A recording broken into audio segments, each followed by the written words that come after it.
lip ujung ni tadi tercabut, so ganti.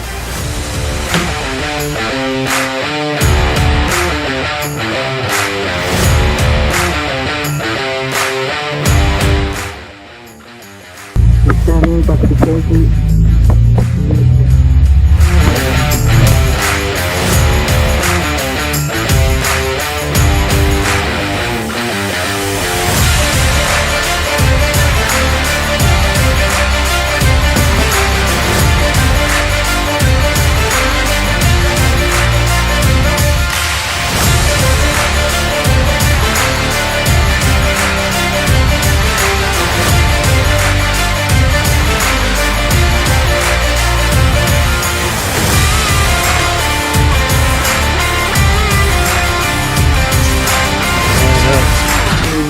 Ke depan kita dah pasang.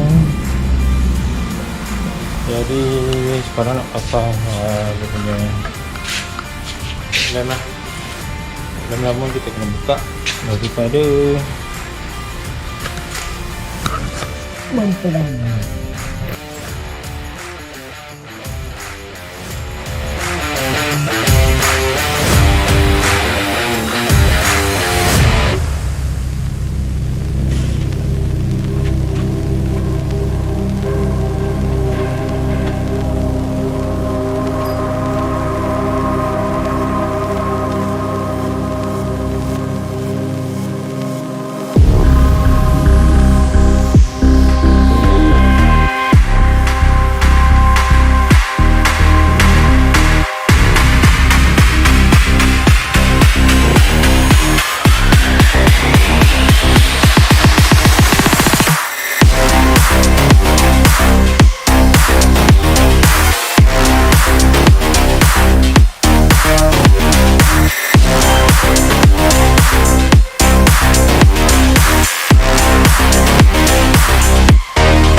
Inspira ni.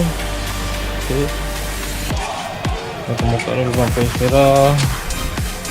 Actually semua plug and play je. Most of the part sama je plug and play. Okey. So kita start buka bumper belakang. Bumper depan ni dah siap, cuma under tray kita belum pasang. Jadi kita sambung depan under tray sikit.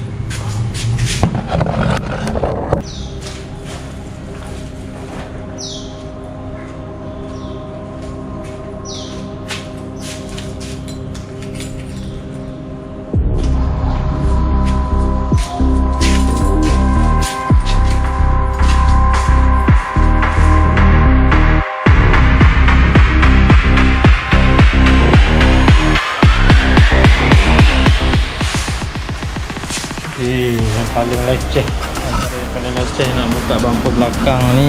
Bumper belakang ni yang leceh sikit kalau bumper original ni, nak buka skru bawah ni.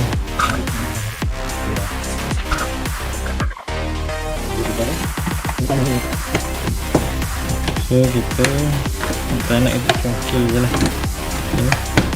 Dia ada pasir.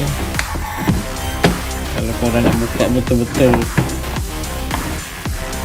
sampai congkil memang lambat lah. Ada bumper original lah, sebab dia punya skru lama, klip lama, dia banyak habuk, banyak lumpur, banyak kekotoran, so dia lekat.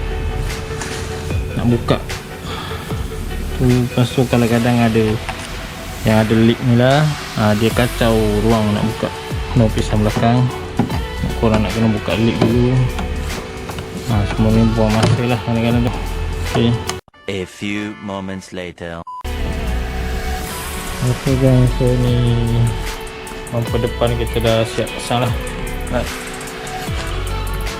Okay. Bumper belakang pun kita dah masuk. Lenser punya. Nanti lepas cat kita update lagi lah. Okay, lepas cat aku update lagi. Nanti nak pasang spoiler lenser GT. Okay. Drill pun dah habis bateri drill. Kita nak charge sekejap. Lepas tu nak sambung skru leak ni. Okay.